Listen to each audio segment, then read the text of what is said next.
tidak mau meninggalkan hartamu, ya sudah, kamu tetap berada di Makkah. Sampai demikian itu Bapak Ibu. Jadi hijrah itu adalah tantangannya berat. Meninggalkan rumahnya ditinggalkan, kebun ditinggalkan, ternak-ternaknya juga ditinggalkan, tanah juga ditinggalkan, harta benda ditinggalkan. Itu tantangannya. Maka kalau ditantang sekarang, milih harta benda, bondo, atau akidah, atau beriman. Kalau kamu beriman, tinggalkan bondomu. Tapi kalau kamu tetap dengan bondomu, maka jangan beriman kepada Allah. Gitu. Sampai demikian di ancaman. Tapi Suhaib kemudian tetap memilih keimanan. Tidak apa-apa, saya tinggalkan harta benda saya lebih memilih untuk berhijrah, beriman kepada Allah dan Rasulnya. Itu hijrahnya dulu orang Suhaib seperti itu. Itu Suhaib.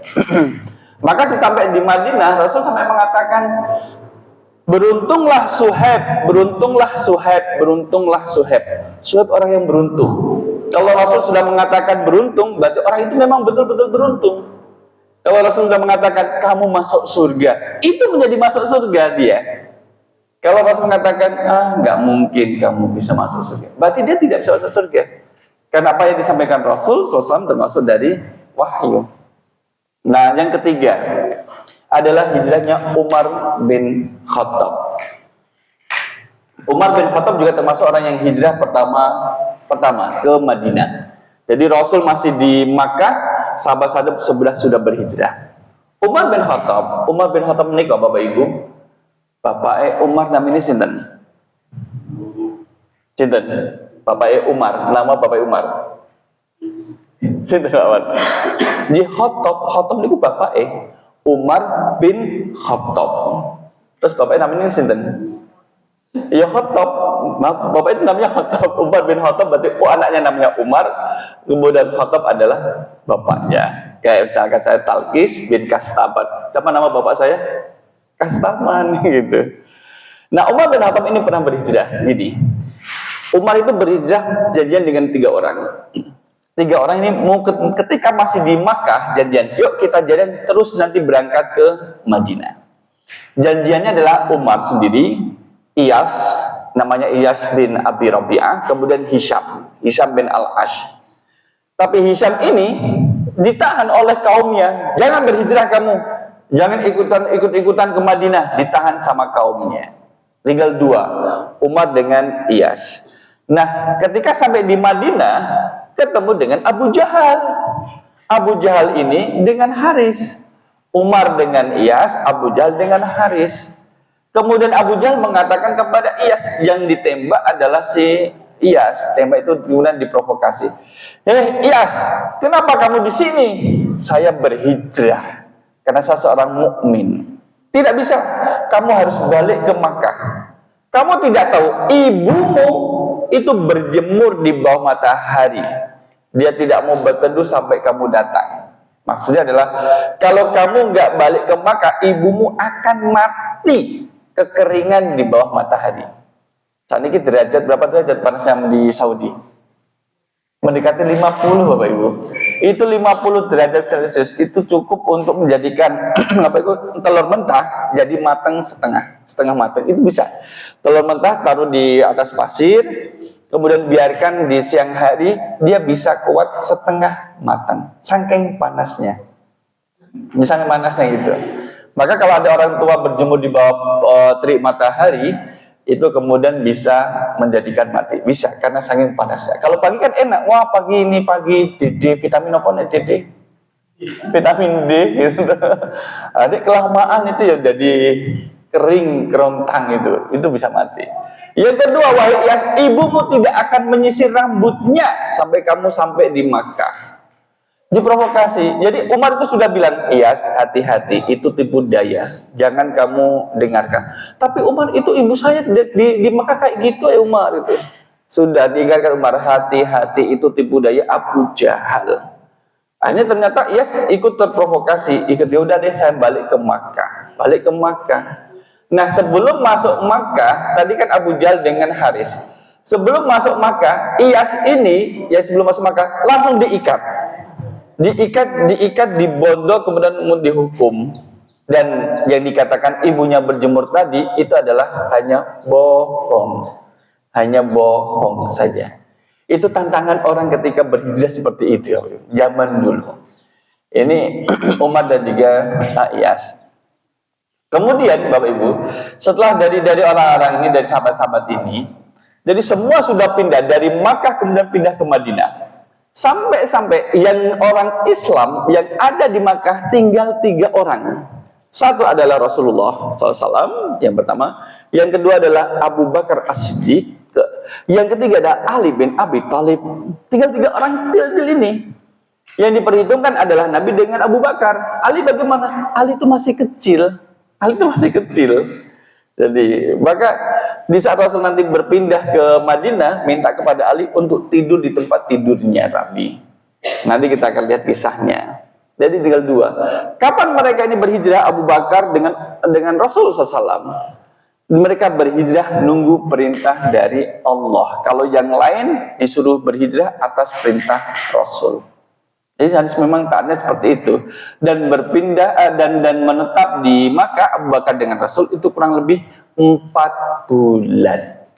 Jadi dipersiapkan 4 bulan ini tugas Abu Bakar memberi makan 2 ekor onta yang nanti akan dipakai berhijrah.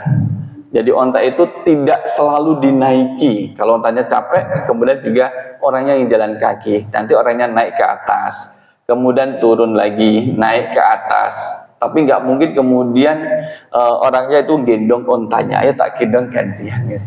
Karena lebih berat. Jamaah rahimakumullah. Kenapa memilih Madinah?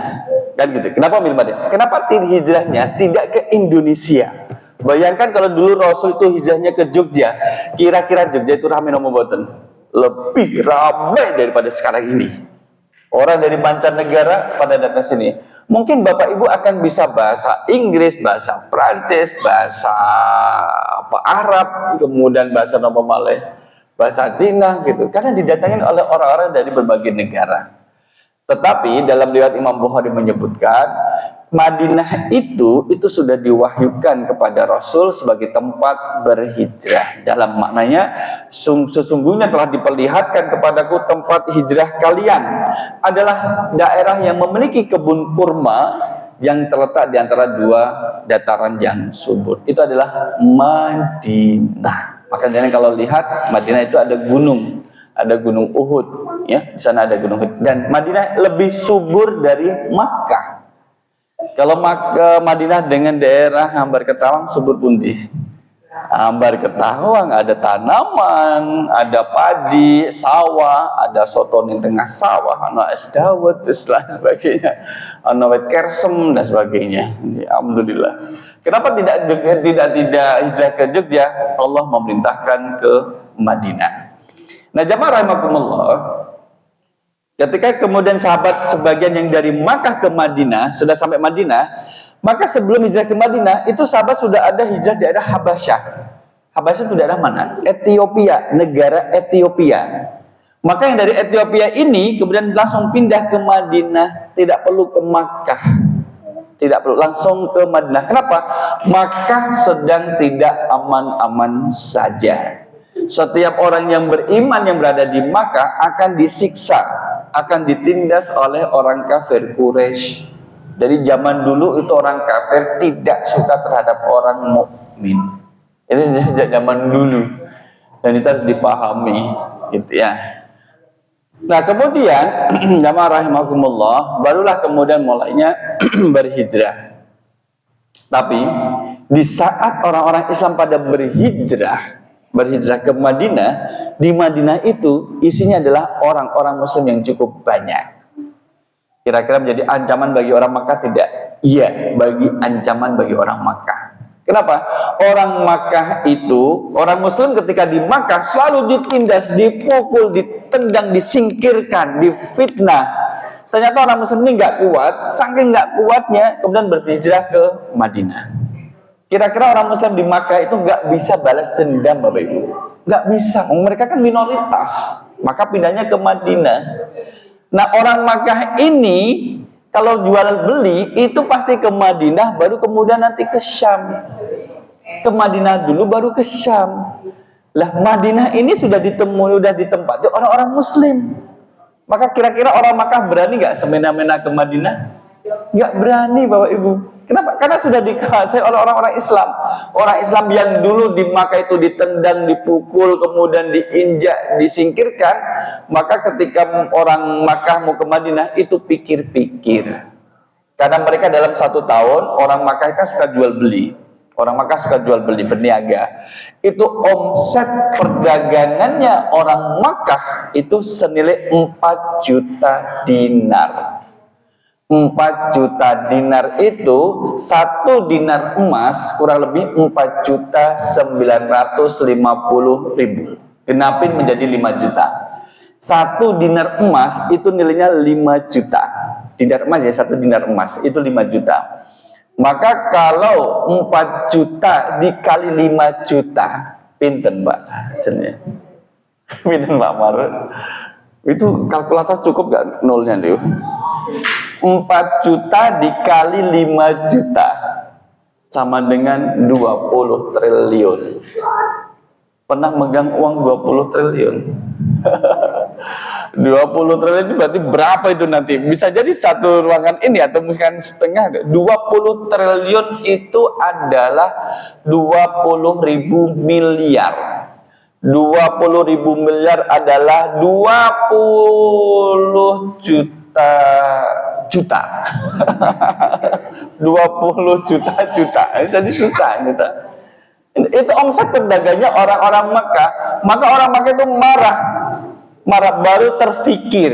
Oleh karena tadilah orang Makkah maunya adalah orang-orang Islam itu tetap berada di Makkah supaya bisa dikendalikan. Karena orang Islam tidak kuat, maka kemudian pindah ke Madinah. Ternyata di Madinah mereka terancam perdagangannya. Ini orang Makkah. Maka berani-berani kemudian mengganggu orang Muslim, dia menanggung resikonya. Bapak Ibu, kita sebutkan Nabi Muhammad SAW itu pernah diisukan, pernah disayembarakan. Sesiapa yang bisa menangkap Muhammad hidup atau mati itu dapat hadiah 100 ekor unta. 1 ekor pinten juta? 1 ekor harga 1 ekor unta. Pinten Bu? Bukan sepeda onto. Ini binatang onto saya itu nih. Jadi katakanlah kalau misalkan 1 ekor itu 50 juta atau 40 juta, tinggal aja kali 100. Oh, berarti hadiahnya itu sekitar 4 miliaran lah. Nah, ini kemudian disayembarakan. Sayembara ini tidak muncul tiba-tiba, ada think tanknya, ada yang membuat keputusan untuk disayembarakan. Siapakah mereka? Ada 7 orang. 7 orang ini diabadikan dalam sejarah. Ada Abu Jahal dengan Bon Perso, ada Jubair, ada Syaiban, ada An-Nadhr. An-Nadhr ini adalah orang yang membawa perut onta ketika Rasul sedang sholat, kemudian perut ontanya dibelah. Isinya apa perut onta? Kotoran. Itu kemudian sampai mengotori badannya Nabi SAW. Itu perut onta, itu Nadhr. Dia ikut rapat. Ada Abul Bakhtari, ada Nubaih, dan ada Umayyah bin Khalaf. 7 orang ini kemudian rapat. Enaknya Muhammad ikut diapake ya. Maka kemudian muncul gagasan. Di saat 7 orang ini rapat, ada bapak-bapak ngamping di pintu. Ngamping niku napa ngamping? Pak Gani, napa? Ngamping napa? Bahasa Indonesia ngamping napa? Ngintip dan nimbrung lah, dia ngamping di pintu, kemudian nimbrung, aku usul, dia usulnya namanya Abul Aswab. Itu gini misalnya, usir aja Muhammad dari Makkah, buang dia keluar dari Makkah, keluarkan dia dari Makkah. Jadi itu dibuang. Kenapa? Biar nanti kalau sudah keluar dari Makkah, dia akan disabet dan akan dibunuh oleh orang lain. Maka kalau seseorang sudah tidak menghimpun, tidak bergabung dengan kabilahnya, itu mudah terancam Bapak Ibu. Jadi persatuan dengan kabilah itu menjadi penting. Maka kalau umat Islam saling menyatu satu, itu menjadi kuat. Kalau misalkan ada satu yang nyempil, nah itu jadi sasaran nantinya. Akan jadi sasaran. Nah ini usulan Abul Aswam. Udah Muhammad disanakan aja, dibuang aja di luar Makkah. Biar nanti dia dicari sama kabilah-kabilah yang lain yang punya dendam dengan Muhammad. Ternyata ditolak. Tidak. Kenapa? Kalau Muhammad diusir dari Makkah dan dia menghimpun kekuatan yang besar di luar Makkah, maka nanti dia akan menyerang kita. Bahaya, kita akan menjadi kalah. Oke, usulan ini tidak diterima. Usulan yang kedua dari Abul Bakhtari mengatakan, tangkap saja Muhammad kemudian kerangkeng dia sampai mati dengan ngetas kerangkeng. Ya, kerangkeng ini kan kayak apa ya kerangkeng itu? Tempat untuk memelihara binatang buruan itu yang dari besi. Dulu dikatakan bahwa ada seorang penyair yang dikerangkeng, dikerangkeng sampai mati, Pak. Maksudnya bagaimana? Orang kalau sudah dikerangkeng, dimasukkan ke kayak penjara, tapi penjara kan cuman kayak kerangka-kerangka ya, panas tetap panas, malam kemudian dingin. Itu dibiarkan kepanasan, kedingin sampai mati. Kalau ada satu orang sudah dihukum sama orang-orang kafir Quraisy yang bersatu, maka kabilahnya tidak berani untuk membebaskannya. Karena yang dihadapi adalah tokoh-tokoh orang Arab kafir Quraisy. Kayak gitu. Tapi usulan ini ditolak. Jangan. Nanti kalau misalkan Muhammad dikerangkeng, para pendukungnya datang menyerang kita, hancurlah kita. Oke, tidak diterima. Usulan ketiga ini dari Abu Jahal. Ini Abu Jahal. Abu Jahal ini adalah usulan gini. Abu Jahal punya usulan gini ya. Pilihlah pemuda terbaik dari masing-masing kabilah. Yang terbaik adalah mereka itu kemudian bisa memainkan pedang, bisa menggunakan pedang dan tangkas menggunakan pedang dan berani berperang. Pilih salah satu saja. Saat itu kurang lebih ada 17 kabilah. Kalau masing-masing kabilah mengirim satu orang, terkumpul berapa orang Bapak Ibu? 17 pemuda yang pandai main pedang. Bagaimana usulan Abu Jahal? Abu Jahal ini mengusulkan, nanti kita datangin Muhammad, masing-masing dari 17 orang ini kalian tebas Muhammad satu kali dengan pedangnya, udah sekali saja, nggak boleh dua kali. Kalau direncanakan demikian, maksudnya Nabi Muhammad akan terluka berapa belas sayatan? 17 sayatan. Orang kalau sudah terluka sebanyak 17 sayatan pedang, kira-kira masih hidup tidak? Tidak. Orang Arab menggunakan pedang, sekali tebas saja itu bisa memutuskan leher.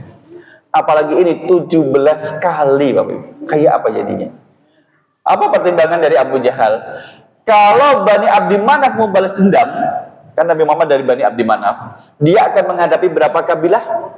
17 kabilah dan tidak akan menang. Gak ada sejarah satu lawan 17 kemudian yang 17 kalah kecuali di film. Tapi di realita tidak. Dalam film mungkin. Maka kemudian tidak. Maka usulan ini diterima. Wes Abu Jahal itu membuat usulan yang merusak itu pinter. Maka usulannya itu kan rusak jahat itu. Kapan dilaksanakan? Malam hari. Saat malam hari itulah kemudian rumah Nabi Muhammad dikepung oleh 17 lelaki yang menggunakan pedang. Ya kalau sekarang ini adalah pasukan bersenjata lengkap lah, pasukan senjata lengkap.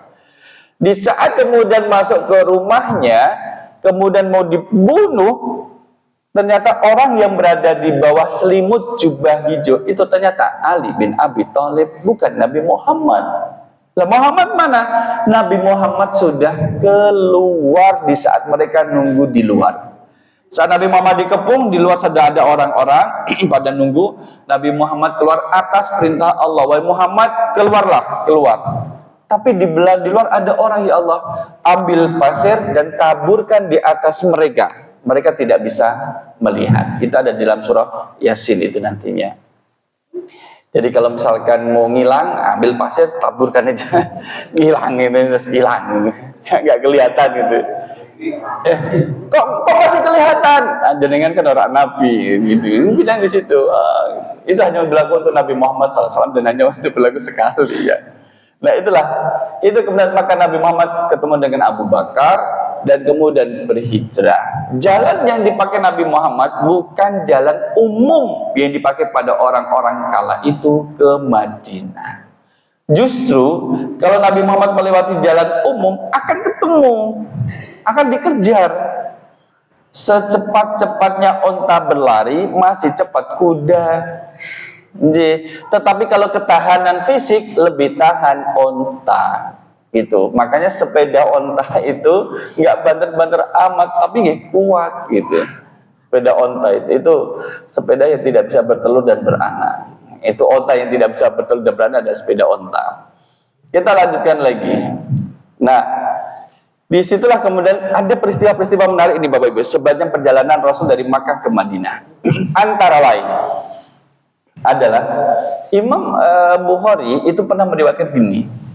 Ketika Abu Bakar itu pernah bersama dengan Rasul semalam tuh jalan non-stop dengan Abu Bakar. Gantian, kalau ontanya masih kuat dinaiki. Jalan kan pelan, genduk, kadang kan maju depan belakang kalau kita naik onta. Itu, naik onta. Itu pernah semalam suntuk Rasul itu berjalan sampai kemudian pagi hari masih jalan, di tengah hari baru kemudian sudah merasa panas, Rasul dengan Abu Bakar menemukan batu besar. Ternyata batu yang besar ini ada satu sisi yang kemudian tidak kena matahari. Itu mereka berteduh di situ. Dan kita nggak tahu, belum ada penelitian batu besar yang mana yang dimaksudkan. Karena kenapa? Karena Rasul tidak melewati jalan seperti biasa. Bahasa kita adalah nebrak jalan, cari jalan sendiri supaya tidak dibuntuti oleh orang kafir Quraisy. Batu besar. Kalau misalkan batu itu ditemukan sekarang, kira-kira batunya itu rame tidak Pak? Rame gitu. Dengan sampun pirsa batu alien di daerah Cangkringan. Bentuknya kayak alien mungkin. Jadi ada bentuk telinga, mata, hidung, mulut gitu. Ya cuman mbah reka-rekane tiang Cangkringan napa pripun terus dibuat batu alien ben rame kemudian jadikan destinasi wisata. Sama seperti yang di Cangkringan yang batu di tengah jalan itu kemudian terus digeser nggak bisa, tadi jalannya lewat kanan sama lewat kiri, ya sudah gitu. Nah, itu peristiwa pertama dalam berhijrah. Ada dua lagi. Julukan Abu Bakar niku sinten? Julukannya Abu Bakar. Abu Bakar As-Siddiq. Siddiq artinya adalah orang yang jujur, dan saking jujurnya maka disebut dengan Siddiq. Saking jujurnya. Abu Bakar itu pernah berbohong atau tidak? Jadi kalau dengan julukan jujur adalah Abu Bakar tidak berbohong. Bagaimana dengan Rasul? Tidak pernah berbohong. Jadi kalau kita ini Bapak Ibu, kita cocok gak diberi julukan As-Siddiq gitu nih? Cocok apa betul? Alah, ngapusi disebut As-Siddiq gitu. Sodok mungkin, sodok bukan sidik, sodok. Nah, Abu Bakar As-Siddiq ini pernah ditanya oleh seseorang ketika di tengah perjalanan berhijrahnya. Jadi orang yang bertanya ini adalah orang yang mencari Nabi Muhammad. Orang ini mencari Nabi Muhammad, ikut sayembara. Kalau ketemu dengan Muhammad akan dikasih hadiah 100 ekor onta. Orang ini tidak pernah ketemu Nabi Muhammad, tapi ketemu mereka berdua. Ditanya, nggak kenal kan? Nggak kenal. Siapa dia? Yang ditanyakan adalah Nabi Muhammad. Yang ditanyakan Nabi Muhammad, tapi bertanyanya kepada Abu Bakar As-Siddiq tadi. Abu Bakar mikir, kalau dijawab jelas dia adalah Nabi, berbahaya, Nabi akan ditangkap. Nabi dengan Abu Bakar dalam hijrah itu tidak membawa pedang, tidak membawa perlengkapan perang. Nah, ditanya siapa dia, kalau jawab Nabi Muhammad, ya menjadi ditangkap. Maka Abu Bakar menjawab, dia adalah penunjuk jalanku.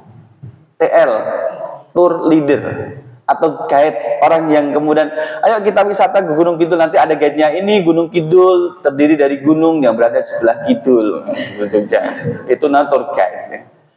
Itu. Nah, Abu Bakar ketika mengatakan Nabi Muhammad sebagai penunjuk jalan, benar nopo bohong? Bahasa Arabnya adalah huwa sabili, dia penunjuk jalanku gitu. Nah, kata sabili memiliki dua makna. Satu adalah makna dekat, satu lagi makna jauh. Orang yang diajak ngomong oleh Abu Bakar, pahamnya adalah makna dekat. Tapi yang diinginkan oleh Abu Bakar adalah makna jauh. Apa makna dekatnya? Dikatakan dia penunjuk jalanku. Oh, biasanya kalau kita mengatakan dia penunjuk jalanku, berarti adalah guide. Guide itu yang suka membimbing orang-orang yang pada membimbing turis. Oh iya. Tapi Abu Bakar maunya bukan itu. Maunya adalah penunjuk jalan itu minaz-zulumati ilan nur. Ini adalah orang yang menunjukkan jalanku dari zulumat kegelapan ilan nur, masa terang. Jadi dari kemusyrikan kepada masa keislaman. Itu yang diinginkan oleh Abu Bakar. Apakah Abu Bakar bohong? Tidak berbohong. Maka nanti kalau ibu-ibu tanya sama bapaknya, dijawab harus dikejar. Pak, uangnya udah disimpan belum? Sudah. Tanya, disimpan di mana Pak? Yo di bank sopo, bank Thayyib atau bank muamalat atau bank apa? Iya Bang Thayyib, keceplosan ya, bukan, pasti dipakai jajan. Nah itu nggak salah. Itu pertanyaan kedua. Yang ketiga, Bapak Ibu pernah mendengar nama Suraqah bin Malik. Suraqah bin Malik itu termasuk orang yang karena dia ikut sayembara, membawa pedang, kemudian bertemu dengan Nabi Muhammad. Kalau Suraqah ini tahu Nabi Muhammad, tahu mukanya, tahu wajahnya. Kalau orang Arab tadi nggak tahu. Ketemu dengan Nabi Muhammad kan sudah membuntuti, dibuntuti, dikindili, diikuti gitu. Ketemu Nabi Muhammad, pedangnya dicabut kemudian terus diancamkan Nabi Muhammad. Muhammad. Jadi kalau nggak salah pedangnya itu sudah di depannya tentunya. Orang kalau sudah diancam dengan pedang, tinggal nyabut kena. Diancam Nabi Muhammad. Muhammad, sekarang kamu sudah terpojok. Siapa yang akan menyelamatkanmu dari pedangku ini? Nabi Muhammad dengan tenang, Allah yang menyelamatkanku. Saat itu tangannya tremor pedang itu jatuh, mendengarkan nama Allah tadi, jatuh. Diambillah pedang itu oleh Nabi Muhammad, kemudian diancamkan pada Suraqah bin Malik. Suraqah, siapa yang akan menolongmu sekarang ini? Nggak bisa jawab. Maka nanti kalau di jalan tuh Pak Yuli, selamat siang Pak, ada STNK, Allah yang menolong saya. Tidaknya STNK, jawabnya Allah yang menolong saya. Terus polisi ini, walah dan bolos dewi. Terima tata adik letihnya Pak Yuli ya gitu. Nah itu, jadi kalau Bapak Ibu nanti di jalan kok ada pertanyaan dari polisi, saya jamaahnya Pak Yuli. Oh Pak Yuli, gue sing berketawa, enjih, wah, boleh lanjut. Lanjut ke tempat penilangan, ditilang, tetap ditilang. Nah kemudian yang keempat, peristiwa yang keempat adalah, dengan pernah dengar nama Ummu Ma'bad. Ummu Ma'bad ini adalah orang yang suka memberi sesuatu kepada orang lain. Itu Ummu Ma'bad. Dia tinggalnya di sebuah tenda. Orang Arab kan suka nomaden, pindah-pindah. Misalkan di sini ada pohon kelapa banyak, buat tenda di bawah pohon kelapa. Kelapanya habis, pindah lagi. Sana ada pohon pohon ketela, buat tenda di pohon ketela. Jadi mana yang bisa dipakai tempat tinggal? Karena dulu tidak ada sertifikat tanah. Jadi bisa pindah-pindah. Ummu Ma'bad ini karena dia memiliki tenda, disinggahi oleh Rasul dan Abu Bakar singgah di tendanya. Ketika singgah di tendanya, biasanya Ummu Ma'bad ngasih sesuatu hidangan, sekarang nggak ada. Musimnya lagi musim paceklik. Hewan kambingnya, mohon maaf, tidak punya air susu lagi karena kurus, kering. Jadi rumput-rumput nggak ada, jadi nggak dimakan. Maka Rasul mengetahuinya, itu kemudian diusaplah, dipeganglah kambingnya Ummu Ma'bad. Saat itu juga air susunya terisi melimpah, sehingga kemudian diperah oleh Ummu Ma'bad dan dihidangkan kepada Rasul dan Abu Bakar. Itu. Tak coba nggih Pak Ustadz, neng omah nggih wonten mendok, los-los, kok keri kurus gitu kurus. Jenengan kan boten nabi. Nah, itu harus nabi yang bisa lakukan itu. Itu sampai pernah terjadi.